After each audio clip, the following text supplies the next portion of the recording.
এরে আল্লাহর বান্দা, তুমি চতুর্মুখী দুর্বল, খানার বেলায় দুর্বল, ঘুমের বেলায় দুর্বল, মেধার বেলায় দুর্বল, দুনিয়ার লাইনেও দুর্বল, তুমি আখিরাতের লাইনে দুর্বল। এখন যদি তুমি জান্নাতের পথে চলতে চাও, একা একা চলা যাবে না, তোমার সাহায্য নিতেই হবে। সাহায্য ছাড়া চলার কোনো রাস্তা নাই। তুমি কোরআন পড়তে জানো না, নবীর সুন্নত কোনটা বুঝো না। এখন যারা সুন্নত জানে, কোরআন জানে, তাদের কাছে যেতেই হবে। ওলামায়ে আহলে হকের পরামর্শ ছাড়া চলার উপায় নাই। সাহায্য ছাড়া চলা যাবে না। সাহায্য তুমি কার থেকে নিবারে বাবা? এমন একজন থেকে সাহায্য নাও যার মধ্যে কোনো অভাব নাই, যার পেছনে কোনো স্বার্থ নাই। দুনিয়াতে নজর করে দেখলাম স্বার্থ ছাড়া কোনো মানুষ দুনিয়াতে নাই। আছে? অভাব ছাড়া কোনো মানুষ নাই। বরং টাকা যার যত বেশি, তার অভাব তত বড়। যারা যত বড় লোক, তারা অভাব তত বড়। অভাব গরিবের 100 টাকায় সমাধান হয়, বড় লোকের 1,00,000 টাকায় অভাব সমাধান হয় না। এই স্বার্থ ছাড়া, অভাব ছাড়া একজন পাইবা, তিনি আর কেউ নয়, আমার আল্লাহ। ইয়া আইয়ুহান নাস আনতুমুল ফুকারাউ ইলাল্লাহ ওয়াল্লাহু হুয়াল গনিয়্যুল হামিদ।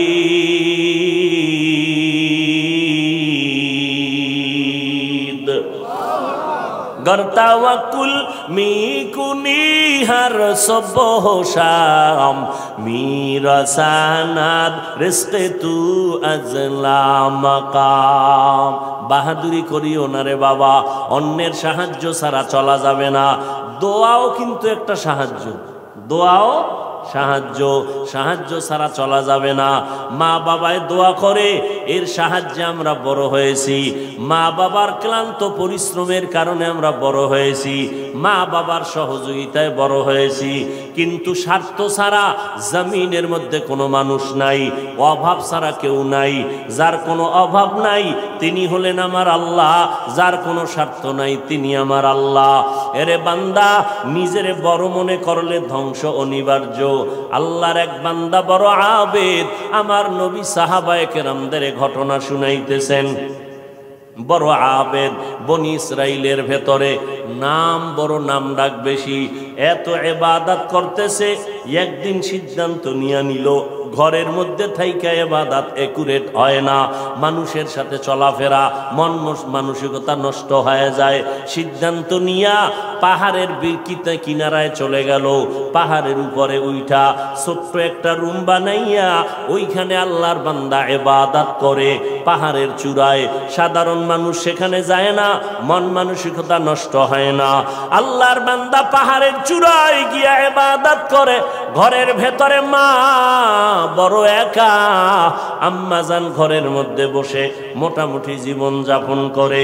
সন্তান আসে না, ইবাদতের মজা পাইয়া পাহাড়ের চূড়ায় উঠে ওখানে ইবাদত করে।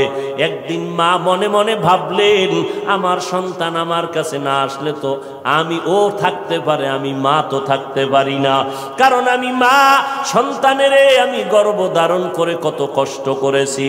মা সিদ্ধান্ত নিল, আমি হেঁটে হেঁটে পাহাড়ের কিনারায় যাইয়া আমার বাবার চেহারাটা একটু দেখা কলবের সান্ত্বনা দিব। আম্মা জান ঘুমের থেকে উঠা সকালবেলা সূর্যের গরম যখন শুরু, হেঁটে হেঁটে পাহাড়ের কিনারায় চলে গেলেন। আল্লাহর বান্দা আবেদ পাহাড়ের চূড়ায় ইবাদত খানায় নামাজ পড়ে আর আল্লাহরে সেজদা দেয়। আম্মা জান পাহাড়ের কিনারায় যাইয়া সূর্যের আলোতে উপরে তাকাইতে কষ্ট হয়, হাতটাকে কপালের সামনে নিয়ে ছায়া দিয়া উপরে হালকাভাবে তাকাইয়া এরপরে ডাক দিলেন, এই সন্তান, আমি তোর মা পাহাড়ের কিনারায় আসছি, একটু দেখা দাও। আমি মা তোমার চেহারাটা দেখার জন্য পাগলের মতো হয়ে গেলাম। আল্লাহর বান্দা পাহাড়ের উপর থেকে মায়ের কণ্ঠের আওয়াজটা শুনছে। এমন সময় ডাক দিছে মা, যেই সময় আল্লাহর বান্দা নামাজে দাঁড়ানো। চিন্তায় পড়ে গেল, এখন কি মায়ের ডাকে সাড়া দিব নাকি আমার মাওলার সাথে আমি কথা বলবো। সিদ্ধান্ত নিয়েই বান্দা মায়ের ডাকে আর সাড়া দেয় নাই, নামাজে দাঁড়ায় গেল, নামাজের ভিতরে মশগুল হয়ে গেল। আম্মা জান দীর্ঘ টাইম কষ্ট করে দাঁড়াইয়া সন্তান যখন সাড়া দেয় না, মা হালকা একটু কষ্ট নিয়ে বাড়ির মধ্যে রওনা। বাড়িতে চলে আসলেন, ঠিক আছে বাবা তুই ইবাদত করো, ওখানে থাক, আমার ডাকে সাড়া দিলি না, দুঃখ নিয়ে চলে গেলাম। মা বাসায় চলে গেল, কিন্তু মায়ের চোখে ঘুম হয় না। সন্তানের প্রতি যে মায়ের এত মায়া, ওই মায়ের সন্তান মায়ের মায়া কখনো বুঝবে না। যদি সন্তানগুলো মায়ের কষ্ট বুঝতো, জীবনে কোনো সন্তান মায়ের কষ্ট দিতে পারত না, মায়ের চোখের পানি ফালতে পারত না। মা রাতের বেলা ঘুমাইতে পারে না, কষ্ট বুকের চাপা দিয়া। আবার পরের দিন মা বলে, না আজকে আবার একটু যায় বাবারে ডাক দেই, দেখিনি একটু চেহারাটা দেখতে পারি, কলিজাটা ঠান্ডা করতে পারি।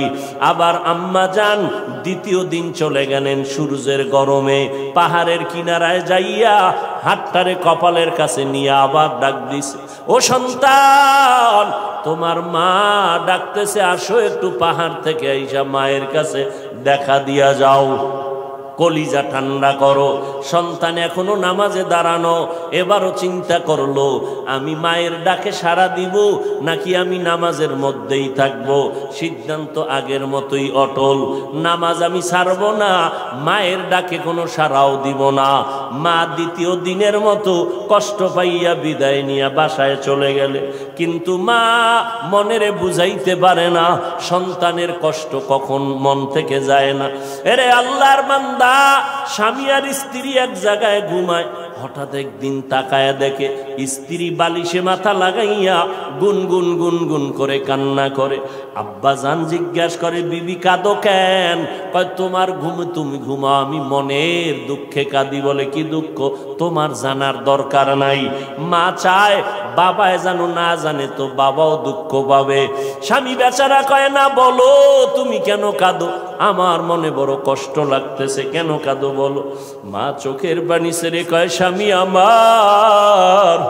আমার সন্তানের জন্য আমি জীবনটা বিলায় দিলাম, আজকে 7টা দিন হয়ে গেছে সন্তান আমারে মা বলিয়া ডাক দেয় না, আমি পাগলের মতো হয়ে গেছি।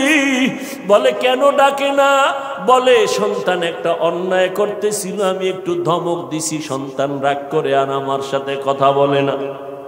ঘরে আইসা প্লেটটা নিয়ে খানা খাইয়া পেছনের দরজা দিয়ে চলে যায়, আমার দিকে তাকায় না। এবার বাবায় বলে, বিবি তুমি আরামে ঘুমাও, সন্তানের চিন্তায় ঘুম নষ্ট করিও না, আজকে না কালকে সন্তান বুঝতে পারলে তোমার কাছে আইসা মাপ চাবে। মা ডাক দিয়ে কয়, স্বামী আমার তুমি আমারে যত বুঝাও, আমি যতবার খানার প্লেট নেই আমি খানা মুখে দিতে পারি না, তোমারে বুঝাইতে পারি না আমার খানার থেকে ঘুমের থেকে সন্তানের মা ডাকে এত মজা। সন্তান যখন আম্মু বলিয়া ডাক দেয়, কলিজা ঠান্ডা হয়ে যায়। ও সন্তানেরা, ওই মা বাবা যারা কবরে রাইখে আজকে বাহাদুরি করো রে বাবা, ওই আল্লাহর বান্দি দ্বিতীয় দিনও কষ্ট পাইয়া বিদায়, কিন্তু রাতের ঘুম নাই, মনের মধ্যে বড় কষ্ট। নবীজি সাহাবায়ে কেরামদের সামনে ঘটনা বলেন আর কাঁদতেছেন, সাহাবায়ে কেরামরাও কান্নার আওয়াজ। মায়ার নবী বলেন, ও সাহাবায়ে কেরাম, ওই মা তৃতীয় দিন আবার চলে গেল পাহাড়ের কিনারায়, যাইয়া ডাক দিছে, বাবা একবার না দুইবার না, তৃতীয়বারের মতো আমি তোমার দরজায় এসে গেলাম, একটু পাহাড় থেকে নাইমা সারা দাও। আজও সন্তান নামাজে দাঁড়ানো, আল্লাহর মহব্বতে আর মায়ের ডাকে সারা দেয় না। 2 দিন মা কষ্ট পাইয়া কিছু বলে নাই, চলে গেছে। আজকে কষ্ট পাইয়া আর নিজের কন্ট্রোল করতে পারে না, আসমানের দিকে তাকাইয়া একটা কথা বলিয়াই ফেলছে। আসমানের দিকে তাকাইয়া বলে, ও আসমানের মালিক, এমন সন্তান দিয়া কি হবে আমার? যেই সন্তান আমার 3 দিনের কষ্ট বুঝলো না রে আল্লাহ, আমার মনটারে মানাইতে পারি না, ওর তো একদিন মরণ হবে, তবে আমার একটা দাবি, ওরে তুমি জেনাকারিনী মহিলার চেহারা না দেখাইয়া মরণ দিবা না। কঠিন এক কথা আসমানে লাগায় দিলেন, আসমানে কবুল হয়ে গেছে। মা বাবার দোয়া, বরদোয়ার মাঝখানে কোনো পর্দা থাকে না, আর সে আজিমে ডাইরেক্ট চলে যায়। এই যুবক, জিরি মাদ্রাসায় বলে আসছি, আল্লাহর কসম করে বলে গেলাম, কুতুবদিয়ার মুসলমান, কসমের কথা বিশ্বাস না করলে তোমার ঈমান দুর্বল। আল্লাহর কসম, ওয়াল্লাহি বিল্লাহি তাল্লাহি, 3 বার কসম করে বলে গেলাম, বিশেষ করে যুবকদেরকে বলছি, মরার আগে যদি পঙ্গু হইয়া বিছানায় কষ্ট পাইয়া মরতে চাও, তাহলে মার সাথে বাবার সাথে বেয়াদবি কর, শিক্ষকের সাথে বেয়াদবি কর, মুরব্বীদের সাথে বেয়াদবি কর। আল্লাহর কসম, মরার আগে তুই পঙ্গু না হইয়া মরবি না, লিখে রাখ। আমার কথাটাকে যদি অবিশ্বাস করো, তোমার ঈমান চলে যাবে, কারণ আমি 3 বার কসম খেয়ে বলে গেছি। এখন তুমি পণ্ডিতেরা প্রশ্ন করবা, হাফিজ সাহেব তুমি মনের রাগে বললা না, তুমি দলিল নাও। ক্বালান নবিয়্যু সাল্লাল্লাহু আলাইহি ওয়া আলিহি ওয়া সাল্লাম, ইসনানি ওয়াজ্জিলুহুমাল্লাহু ফিদ দুনিয়া আল বাগয়ু ওয়া উকুকুল ওয়ালিদাইন, আও কামা ক্বালান নবিয়্যু আলাইহি সালাতু ওয়াস সালাম। আল্লাহর নবী বলেন, 2টা অন্যায় দুনিয়াতে এমন আছে, যেই 2টা অপরাধ করলে মরার আগে জমিনে শাস্তি হবে। কয়টা অন্যায়? কি আপনাদের খারাপ লাগতেছে? মোনাজাত দিয়ে দিব? আমার তো কষ্ট, অনেক কষ্ট, মাইকটাও সুন্দর না, তারপর আপনাদের মহব্বতে কথা বলতেছি গলা ফাটাইয়া, কি করার। তারপর আপনারা বসলে একটু আমি কথা ফিনিশিং দিয়ে আসতেছি, আর একটু সামনে আগাবো। আল্লাহ সবাইকে কবুল করেন। মদিনার নবী বলেন, 2টা অপরাধ আছে, যদি দুনিয়াতে করো মরার আগে শাস্তি হবে, মরার পরে নয়। 1 নাম্বার অপরাধের নাম জুলুম, 2য় অপরাধের নাম হলো মা বাবার সাথে বেয়াদবি। যারা মা বাবার সাথে বেয়াদবি করবে, নবী বলেন তাদের শাস্তি হবে মরার আগে দুনিয়ার জমিনে। যারা জুলুম করবে, ওস্তাদের ইজ্জতের উপর আঘাত করবে, ভাইয়ের উপরে জুলুম করবে, বোনের উপরে জুলুম করবে, প্রতিবেশীর উপরে জুলুম করবে, গরিবের উপরে জুলুম করবে, এই জালেমের বিচার আমার আল্লাহ মরার আগেই করে নিবেন।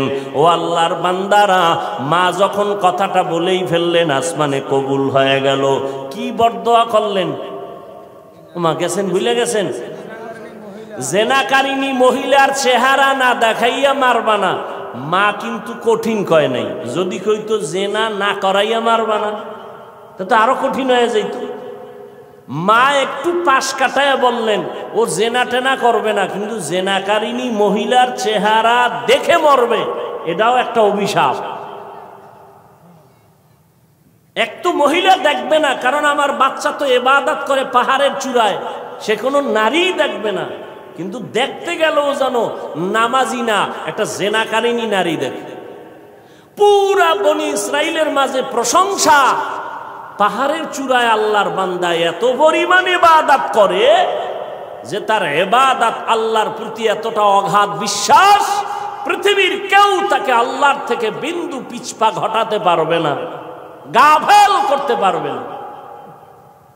ওই এলাকার এক সুন্দরী মহিলা, রূপসী, সে কয় এত প্রশংসা তারে কেউ আল্লাহর থেকে আলাদা করতে পারবে না। কয় না, কেউ পারবে না। কয় আমি পারবো। সুন্দরী মেয়ে বলে আমি পারবো।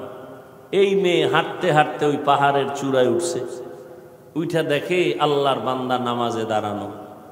ওর কামি শুধু আল্লাহর সেজদা দেয়, নামাজে দাঁড়ায়, তেলাওয়াত করে, দিয়ে কাজ চলতেছে, নামাজ আর নামাজ আর নামাজ। ওই মহিলা আল্লাহর আবেদ বান্দার সামনে দাঁড়ালো, যেই সূরাটা ধরলে আল্লাহর বান্দার নজর চলে আসবে, জিনা করার জন্য বাধ্য হবে, এমন কৌশল কোনোটা বাদ দেয় নাই মহিলা। কিন্তু তাকায় দেখে আল্লাহর বান্দা একটা নজর কোনো দিকে ডান বাম করে না, নিচের দিকে নজর, আল্লাহর মোহব্বতের ভিতরে মশগুল। বলবেন মহিলা হাতটা ধরবে না, রে বাবা এটা সম্ভব না। আল্লাহর উপরে ভরসা কইরা যারা চলবে এদের গায়ে টাচ করার ক্ষমতা কোনো বাহাদুরের নাই। যদি হাত বাড়ায় তোর হাতটা সাথে সাথে বাঁকা হয়ে যাবে। ইব্রাহিম নবী বিশ্ব সুন্দরী সারাকে নিয়ে যাইতেছিল মিশরের উপর দিয়া। জালেম বাদশা খবর পাইয়া সুন্দরীর টাইনা নিয়ে আসছে। ইব্রাহিম নবী গাছতলায় বয়ে খায়, আল্লাহ আমি না নবী, আমার স্ত্রীর উপরে যদি আঘাত করে চরিত্রের, তামার নবুয়তের হালাত কি হবে? আল্লাহ কয় হেফাজত আমি করব, তোমার ভয় লাগে? তোমার অন্তর্চক্ষু খুলে দিলাম, ওই বাদশা জালেম তোমার স্ত্রীর সাথে যা করবে তুমি গাছতলা বয়ে সব দেখবা। জালেম মিয়া আসল রুমের মধ্যে ঢুকাইয়া যখন হাত বাড়াইছে, হাতটা বাঁকা হয়ে গেছে, অবশ হয়ে গেছে, একবার দুইবার তিনবার। পরে বেডি ইব্রাহিম নবীর স্ত্রীর কাছে মাপ চাইছে। মাপ চাইয়ে কয়, তোমার মধ্যে এমন কি পাওয়ার, আমি হাতটা আগাইয়া গেলেই বাঁকা হয়ে যায়? এই মহিলা, তোমার মধ্যে পাওয়ার কি? আমার মধ্যে কোনো পাওয়ার নাই, একটা পাওয়ার, আমি আল্লাহর একজন নবীর স্ত্রী। তাই নাকি? বলে হ্যাঁ। কই সে নবী? বলে গাছতলায়। ডাকো, সম্মানের সাথে ডাকো, মাফ করে দাও আমাকে, অন্যায়ের থেকে মাপ চাইলাম। এইবার বাদশাহ ডাইকা নবীরে মেহমানদারি করাইয়া ওই বাদশার এক খাদেমা হাজেরা এরে দিয়ে দিল ইব্রাহিম নবীর খেদমতে। সন্তান টন্তান নাই, শুইনা দিয়ে দিছে। ইব্রাহিম নবী বিবাহের বন্ধনে আবদ্ধ কইরা এরপরে সে 80 বছরের পরে মাওলা একটা সন্তান দিলেন ইসমাইল নামে। তাও প্রথম স্ত্রীর থেকে নয়, দ্বিতীয় স্ত্রী হাজেরা আলাইহাস সালাম থেকে। তো মহিলা পাহাড়ের চূড়ায় উঠা আল্লাহর বান্দার সামনে যত অপকৌশল করার প্রয়োজন করছে, কিন্তু বান্দার দিলকে তার দিকে আকৃষ্ট করতে। এই যুবক, বুঝো কিছু, তুমিও মুসলমান, আর তোমার মন আকৃষ্ট করবে কিভাবে? তুমি আকৃষ্ট আর একজনকে করতেছ। একজনকে করলে তো যে হ্যাঁ একবারের মাইয়ার মন আকৃষ্ট করে বিয়ে করে জীবন চালায়।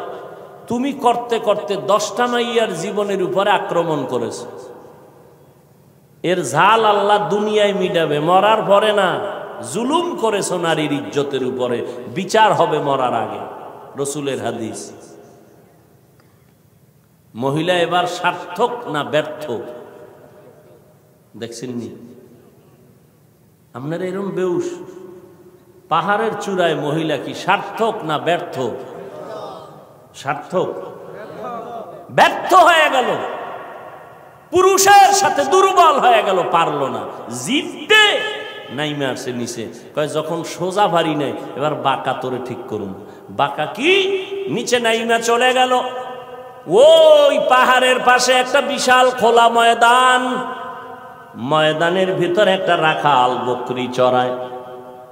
ওই রাখালকে ধরলো, রাখালের সামনে যাইয়া অপকৌশল করে রাখালের সাথে জিনা করেছে এই নারী। একটা ছেলে সন্তান হয়ে গেল। ছেলে সন্তানটা হাতের মধ্যে নিয়া ওই বেশ্যা নারী এলাকায় ঘুরে আর কয় বাচ্চা হলো ওই পাহাড়ের চূড়ায় আবেদওয়ালা বান্দার বাচ্চা। দেখছেননি কারবার? ঘুমাইতেছেন আপনারা না? আজ যে ওয়াজ চলে এত পুরানো ওয়াজ, আপনারা সবাই জানেন, ঘুমাইলেই হয়। বাচ্চা কার জানেননি? কার কার? আর মহিলা প্রচার করে কার? আল্লাহ জানেনি। মায়ের বরদোয়া একদিক, ওদিকেও আল্লাহর কাছে কাঁদতেছে। দুই দ্বিমুখী সংঘর্ষ চলতেছে। একদিকে মা কইছে জেনাকারিনী মহিলার চেহারা দেখাও, ওদিকেও আল্লাহরে ডাকতেছে যেন ইজ্জত নষ্ট না হয়। মহিলা যখন এই বাচ্চা নিয়ে মানুষের কাছে কান্দে আর কয় বাচ্চা ওই তোমগো আবেদের, তোমরা যার এত গুণগান গাইছো ওই বাচ্চা, জিনার বাচ্চা, অবৈধ বাচ্চা। মানুষ সব শুই না, যারে এত কলিজা দিয়া ভালোবাসি তার অবস্থা এই, লাঠি টাঠি নিয়া এবার পাহাড়ে উঠা, আরে ফিডা খানকা টানকা সব ভেঙ্গে যখন আল্লাহর বান্দার উপরে আঘাত শুরু করেছে, বান্দা বলে তোরা আমার গায়ে হাত দাও কেন? বলে এই খবর। তাই নাকি? বলে হ্যাঁ, আল্লাহর জাতের কসম আমার দ্বারা এমন কোনো অপরাধ হয় নাই। কে বলেছে? আমগো এলাকার সেই রূপসী নারী, তাকে ডাকো। এবার জেনাকারিনী মহিলাকে ডাকা হলো। জেনাকারিনী মহিলাকে ডাকার পর আল্লাহর বান্দা আবেদের সামনে জেনাকারিনী মহিলা দাঁড়ানো। মা কইছে আল্লাহ আমার সন্তানের জেনাকারিনীর চেহারা না দেখাইয়া মরণ দিও না। এই ঘটনা শুনে জেনাকারিনী মহিলা বাচ্চা নিয়ে হাজির। আল্লাহর বান্দা সিজদায় পড়ে কান্না করে কয় আল্লাহ তুমি আমারে মাফ করিয়া দাও, উম্মতের সামনে তুমি সত্যটারে জাহের করে দাও, সত্যটারে তুমি প্রকাশ করে দাও, ইজ্জতের হেফাজত করো। নামাজ পড়ে কান্নাকাটি করে দোয়া করে এইবার মহিলার সামনে দাঁড়াইল। মায়ের বরদোয়াটা এইবার কবুল হয়ে গেল। এইবার মহিলারে কয় তুই নাকি আমার বিরুদ্ধে বলেছো? কয় হ্যাঁ। কি বলছো? কয় বাচ্চা তোমার। কয় নাউযুবিল্লাহ, বাচ্চা আমার? বলে হ্যাঁ। দে বাচ্চা আমার কোলে দে। আল্লাহর বান্দা বাচ্চাটা কোলের মধ্যে নিয়া এরপর বাচ্চার একটু হাত স্পর্শ করে কয় এই বাচ্চা তুই বল। বাচ্চা তো দুধের মাত্র বাচ্চা, কথা বলতে পারে না, বল তোর বাপকে। মুহূর্তের মধ্যে বাচ্চার জবান খুলে গেল। বাচ্চা বলে আমার বাপ হলো রাখাল। আমার বাপকে? মায়ের কোলে দুধের বাচ্চা কথা বলেছেন যেমন মারিয়াম আলাইহিস সালামের সন্তান ঈসা আলাইহিস সালাম। মায়ের কোলে দুধের বাচ্চা ঈসা নবী কথা বলেছেন শিশু অবস্থায়। ইউসুফ নবীরে যখন জুলাইখা আটকাইয়া দিছিল, স্বামীর সামনে জুলাইখার স্বামীর সামনে ইউসুফ দাঁড়ানো। যখনই এগুলো সব স্পষ্ট হলো, ইউসুফ নবী বলল আমার কোনো দোষ নাই, জুলাইখার দোষ, সাক্ষী দাও। ইউসুফ নবীর সামনে তখন এক মহিলা দুধের বাচ্চা নিয়ে দাঁড়ানো। ইউসুফ নবী বললেন আমি সত্যবাদী না জুলাইখা সত্যবাদী? দুধের বাচ্চা সাক্ষী দিবে। বাচ্চা কয় বাচ্চা কথা বলতে পারেনি। কয় প্রশ্ন করার দায়িত্ব তোমার, জবাব দেওয়ার দায়িত্ব এই বাচ্চা। যখন জিজ্ঞাসা বাচ্চা কথা বলে দিছে, কোরআন শরীফের আয়াত। বাচ্চা ইউসুফ নবীকে নির্দোষ প্রমাণের জন্য একটা স্কেল দিয়ে দিছে। এরে কুতুবদিয়ার মুসলমান, আমার মাওলার কুদরত বড় কঠিন। মায়ের বরদোয়াটাও আল্লাহ কাজে লাগাইলেন, জেনাকারী নারীর চেহারা পর্যন্ত দেখায় দিলেন। আবার বাচ্চার মাধ্যমে আল্লাহর বান্দার ইজ্জতের হেফাজত করলেন। সত্যের উপরে যদি চলো রে বাবা, মা বাবার দোয়া নিয়ে যদি আগাইতে পারো, দুনিয়ার কোনো ভয় নাই, হালাল খাইয়া চলবা, আল্লাহ বিজয়ের মালা গলায় পরাইয়া দিবেন। কয়দিন আর দুনিয়ায় বাহাদুরি করবারে বাবা, আল্লাহ যদি সমুদ্রে একটু হুকুম করে একটু গরম হয়ে যা, রাতের ঘুমের মধ্যে 1 মিনিট লাগবে না। কুতুবদিয়ারে ধ্বংস করার জন্য 1 মিনিটও লাগবে না। আল্লাহ কয় বান্দা আমার স্মরণ কর, আমি আল্লাহর কাছে সাহায্য চাও। সাহায্য কেমনে চাইবা? ধৈর্য আর নামাজের মাধ্যমে সাহায্য প্রার্থনা করো। আজকে আমাদের ভেতরে ধৈর্যের বড় অভাব, নামাজের বড় অভাব। ও যুবকেরা, ও পর্দার আড়ালের আম্মা জানেরা, আজকে নামাজের এত বয়ান, এক বেলার নামাজ ছেড়ে দেওয়ার কোনো সুযোগ নাই। ও যুবক, এক বেলার নামাজ ছাড়ার কোনো কায়দা নাই, অথচ তুমি নামাজ পড়ো না রে বাবা। আজকে আমি তোমাকে কিন্তু এই কথা বলি নাই আমগো মতো হুজুর হইয়া যাও, পাঁচকল্লি মাথায় দাও একবারও বলি নাই, কওমি মাদ্রাসায় পড়ো তাও বলি নাই, স্কুলের লেখাপড়া বন্ধ করো তাও বলি নাই। বরং বাবা তুমি চাকরি করো, ব্যবসা করো, স্কুল কলেজে পড়ো, কোনো বাধা নাই। ওখানে থাইকা আল্লাহর হুকুম নবীর তরিকা মতো নামাজ পড়ো, মা বাবার দোয়া নিয়ে সামনে আগাও, ওলামায়ে কেরামের পরামর্শ নিয়ে চলো, নবীর সুন্নতের মালা গলায় লাগাও।